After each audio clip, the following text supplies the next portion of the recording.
Welcome in, guys, into my NFL Week 15 review. We start off with Thursday night. We started off with the Rams traveling to the 49ers. Rough kind of game and on Thursday night, Rams and 49ers.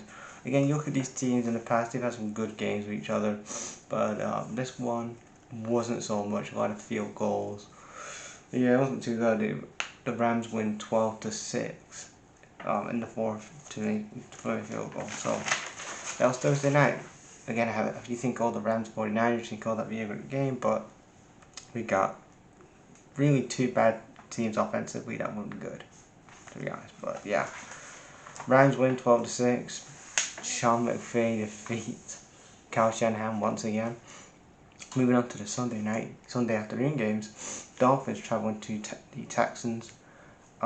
Texans win. Texans get the job done 20-12.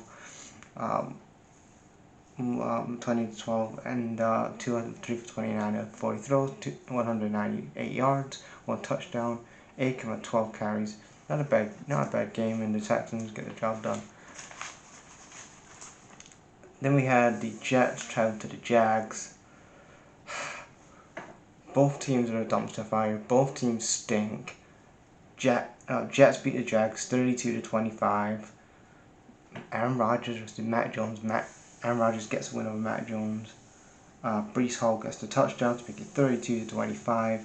Mac Jones to do 31 and 46 throws, 244 yards, 2 touchdowns, 2 interceptions. And again, Doug Pearson, as I'm recording this Tuesday night, Wednesday morning, still on the job. So yeah, we'll see what happens. But again, if you're the Jets, just cut Aaron Rodgers. I know you're gonna have some dead cap space anyway. Just cut him, and then do something else, whatever that's gonna be. But just cut him,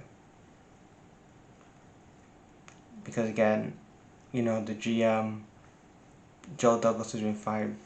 Robert Saleh's been fired. Just get rid of again.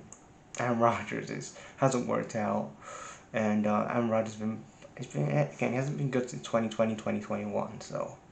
You know what I mean? You're hitching your ride with a 41-year-old Aaron Rodgers, who has also had a massive injury last season. It hasn't worked out, you know what I mean? But we switched on to we have the Bengals traveling to the Titans, two teams that have struggled this season, haven't really hit their strides at all. Titans didn't have Will Levis for this game; they benched him, but they had Mason Rudolph, former Pittsburgh Steelers quarterback. Bengals win 37-27. Burrow had 26 out of 37 throws, 271 yards, 3 touchdowns. Joe Burrow had a great game, and 2 interceptions. Then we had the Chiefs traveling to the skid marks. The skid marks. Chiefs win 21-7. Mahomes threw for 19 out of 38 yards, 150 yards, 2 touchdowns. And again, the Chiefs, they're not winning fucking sexy or whatever. They're just getting the job done. So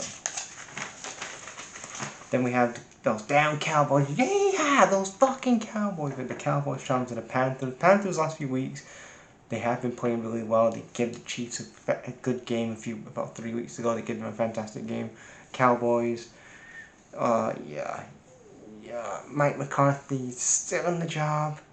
Again, if you're a Cowboys fan, you just got 3 games, Cowboys fans. Stay with them, Cowboys fans. 3 games, and Mike McCarthy will be gone. So yeah, keep doing that, guys. But Cowboys win 30-14. They have a late field goal in the fourth to make it 30-14. 30-14. Cooper Rush 18 out of 28 throws, 214 yards, 3 touchdowns.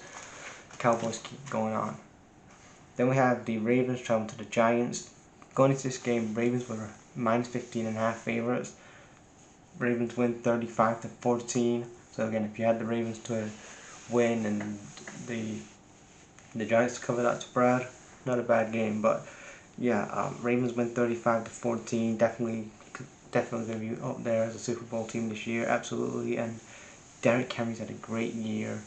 He's again if the Ravens win the Super Bowl this year, they've got to get a statue of Derrick Henry, because he's been the game changer of this Ravens team.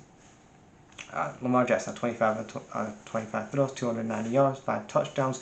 Lamar Jackson had a fantastic game on Sunday afternoon as the Ravens roll on.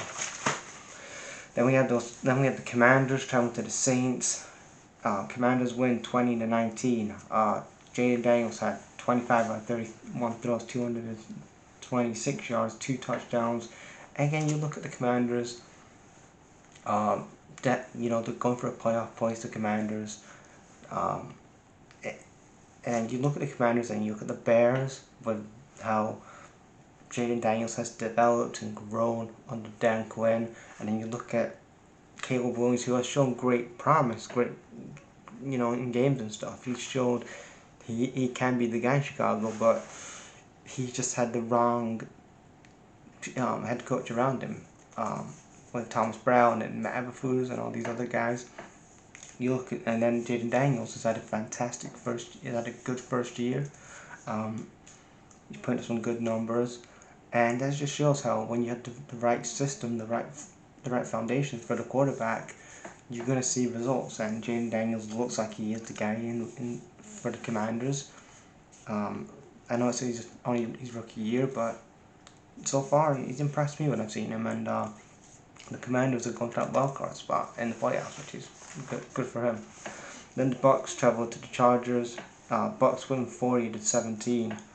Baker Mayfield, again, you want to talk about really comebacks of the year. And another, comebacks of the year, you got to think about Baker Mayfield. His career was dead in the water after all these. He moved to different teams, didn't really work out anywhere. Went to the Chargers, went to the Rams, went to the Panthers. I think he went to a couple other teams. Didn't work out for him. He comes to the Bucks, finds a home, redeems himself, and he's doing in this game. He had 4 passing touchdowns in this game. He had a really good game Sunday. Then we had the Bills traveling to the Lions. This was kind of, you're looking at it. Bills win 48-42. I said again. You can see that again. The thing that we struggle with this year is beating a top seeded team in the league. Again, if we want to become Super Bowl champions, we got to beat these big top seeded teams, and we fell low of the bar on Sunday, losing 48-42. Then we had the Patriots traveling to the Cardinals. Cardinals got the job done 30-17. Drake May had 19 out of 28 throws, 202 yards, 1 touchdown, 1 interception. Cardinals had 16 carries and 110 yards and 2 touchdowns. Then we had the Battle of Pennsylvania with the Steelers and the Eagles going at it. The Eagles got the job done 27-13. Russell Wilson had 14 out of 22 throws, 129 yards, 1 touchdown. Jalen Hurts had 25 out of 32 throws, 290 yards, 2 touchdowns. And Saquon Barkley,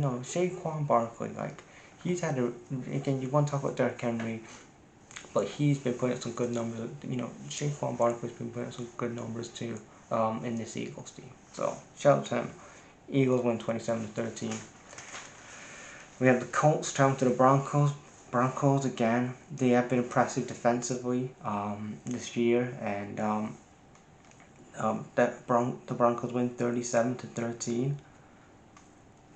You got Bo Nix who had 20 out of 33 throws, 3 touchdowns, 2 interceptions, 130 yards. Then we get to the Sunday night primetime game. It's the Packers traveling to the Seahawks. Thank you to the Seahawks. I know that thanks the Packers, they won the game. They're like, oh yeah, we need to actually get into the wild card. Let's fucking lose this game and whatever. But the Packers won the game 30-13, and ultimately on Monday night the Vikings won their game, which means the Vikings are in the wild card now. The Packers are not. So yeah. Then we had Monday night game. We had the Monday night games. We had the Raiders. We had the Falcons traveling to the Raiders. Falcons get the job done 15-9. Kirk Cousins had 11 out of 17 throws, 102 yards, 1 touchdown, 1 interception. And why are they putting this shit on fucking prime time? The Falcons and the Raiders. Doesn't get any better. Falcons and Raiders. You could have put the Bills and Lions on primetime Monday night. Do you want to? Is the NFL just want to hate the fan base? I know why you're doing this, because it's the Vegas market, the Atlanta market. I understand why, but people don't want to see, because it's fucking two fucking cities. They're like, oh yeah, this is great. They want to see good, entertaining football. Have fucking the Bills and the Lions, or have the Packers and the fucking Seahawks on Monday night, or you know what I mean. Then we have the other Monday night game. We have Bears football. The Bears and the fucking Lions going at it. Bears travel to Minnesota. Typical Bears performance. 30-12. Vikings get the job done. Beating the Bears. And Thomas Brown, you're not making a great example of yourself of trying to be the head coach for 2025. Yeah, you kind of screwing yourself over, man. With this, Thomas Brown's screwing himself over with this head coaching role in 2025. And Ryan Poles, fire his ass. He's not gonna help fucking Caleb Williams develop. Caleb Williams has no chance to develop him with fucking Ryan Poles. You know, the Bears are a fucking shit, fucking dumpster fire. They need a new offensive line. They need 4 new starters. They need they need a whole new back defensive line. But yeah, Vikings win 30-12, and Kevin O'Connell, he's definitely a candidate for 2024's, head coach of the year, in my opinion. So that is my Week 15 NFL review with your thoughts and comments.